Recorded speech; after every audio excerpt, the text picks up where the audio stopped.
VK news, राष्ट्र के नाम।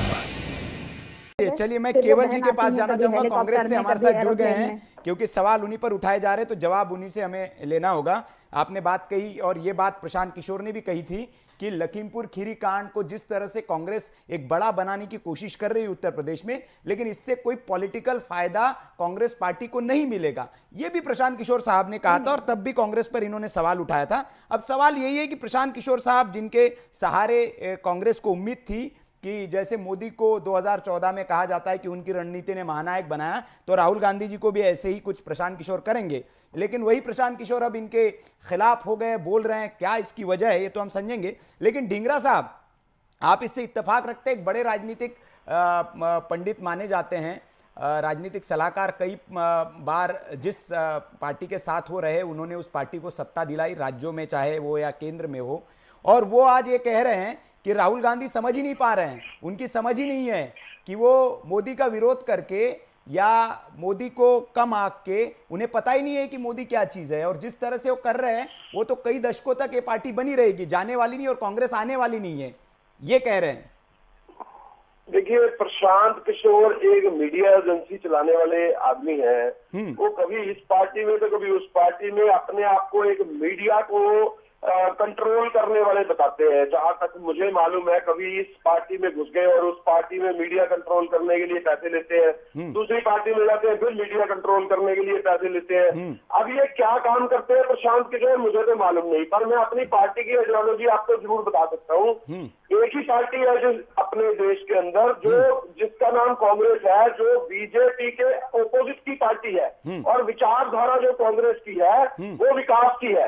लेकिन बीजेपी और आरएसएस सिर्फ जो है धार्मिक भावनाओं से लोगों को आपस में बांटकर सरकार में आने का काम जरूर करती है, लेकिन छोटी पार्टियां जो है उनके साथ, देखिए जिस तरह से आरएसएस का काम था, आज तक धार्मिक भावनाएं जो है लोगों की भटकाई और सत्ता में आने का काम हुआ, और 7 साल के अंदर, चाहे हम अगर वाजपेयी जी का हम कार्यकाल छोड़ दें, तो इस 7 साल के अंदर जिस तरह से हिंदू मुस्लिम और आपस में भाईचारा बांटा गया, इस तरह से कई आपस में जो धार्मिक भावनाएं काट के कई लोगों के टुकड़े किए गए, वो सिर्फ एक ही पार्टी कर सकती है, जिसका नाम बीजेपी और आरएसएस है।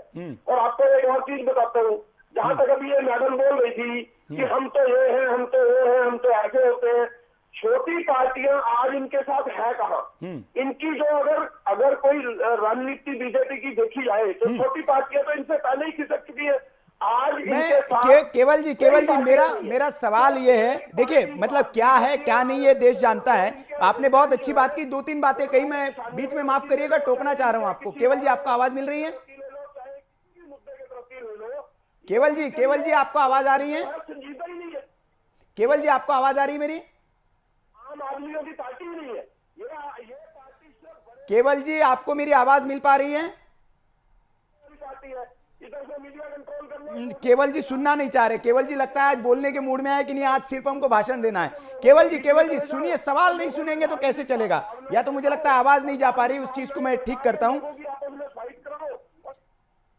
चलिए मैं आ रहा हूं केवल जी आपके पास, कुछ सवाल है, 2-3 बातें आपने कही, उस पर कुछ पूछना है आपसे, मैं आता हूं आपके पास। आम आदमी पार्टी से भी हमारे साथ संजय भट्ट जी जुड़ गए हैं।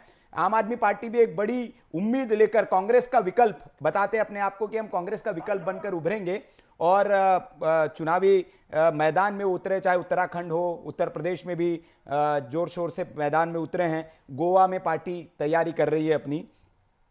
संजय जी, प्रशांत किशोर ने जो बात कही है उससे कितना इत्तेफाक रखते हैं?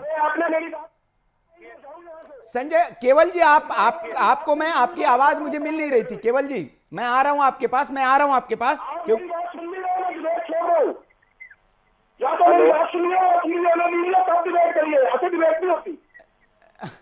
अरे अभी तो डिबेट शुरू हुई है संजय जी, और आप ही बोले, केवल जी आप ही बोले जा रहे हैं।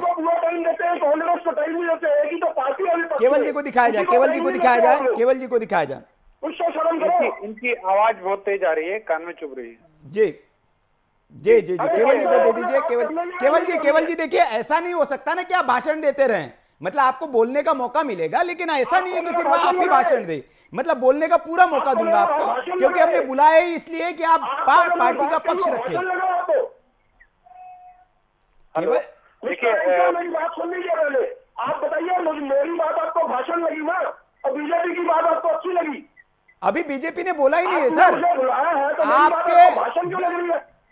अरे केवल जी, आपको रात दिन बीजेपी दिखाई देती है। अभी मैं समाजवादी पार्टी से पक्ष लिया है, आपकी सहयोगी रही है, वो कभी सत्ता में सहयोगी रही है, आपने उनके साथ चुनाव लड़ा है, और आप कह रहे बीजेपी को आपने मौका दिया। अभी बीजेपी के पास मैं गया नहीं हूं सर, केवल जी मैं आप ही के पास हूं, अभी गया नहीं हूं। आपको मेरा सवाल सुनाई नहीं दे रहा था, इसलिए मैंने आपको हटा दिया। आप बोले जा रहे हैं, सवाल का भी तो जवाब देंगे, कोई सवाल पूछा जाएगा तो। जी हेलो, दिखाइए केवल जी को दिखाइए, केवल जी को स्क्रीन पे दिखाइए। भाई साहब, मुझे आपसे डिबेट करनी नहीं है, जिससे मेरी बात सुननी नहीं है। नहीं आपकी बात सर, आपकी बात सवालों का जवाब देंगे तब तो ना। आप मेरी बात चुप करके सुनिए। चलिए 1 मिनट आपको मौका दिया, उसके बाद मैं सवाल पूछ रहा हूँ। 1 मिनट आपको मौका दिया, 1 मिनट बोलिए आप 1 मिनट बोलिए, उसके बाद मैं आपसे सवाल पूछता हूँ। आपने चैनल खोल रखा है क्या? उसके लिए खोल रखा है कि एक ही बंदे की बात सुननी है क्या? आप 1 मिनट आपको दिया मैंने, हमने चैनल किस लिए खोला है सर? हमने आप केवल जी बोलिए, 1 मिनट मैंने आपको दिया।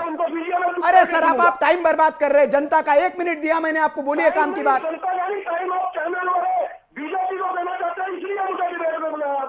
अरे बोलिए केवल जी, आप मौके पे आइए, आप आएंगे डिबेट में। अब बोलिए, मैंने जो सवाल पूछा है उस पर बोलिए। भाई साहब, अगर आपने मेरी बात नहीं सुननी है तो मैं जाता हूँ। नहीं जाइए, कांग्रेस वैसे भी कहीं नहीं है सर, कहीं नहीं है कांग्रेस। जाना चाहते हैं आप जा सकते हैं, आप जाना चाहते हैं जा सकते हैं। तो देखा आपने कांग्रेस की क्या हाल है। एक सवाल पूछ लीजिए, और आज जिस तरह का उन पर सवाल उठाया गया, उसके बाद वो बहस छोड़कर चले जाएंगे।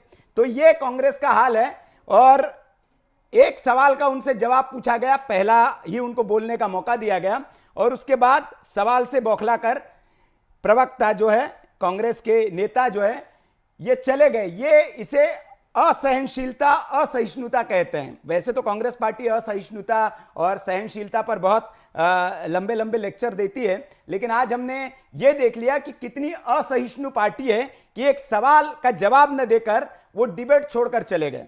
हालांकि लोकतंत्र में कहा जाता है कि कितने भी दुश्मन का भी सवाल हो तो उसका जवाब देकर जाना चाहिए।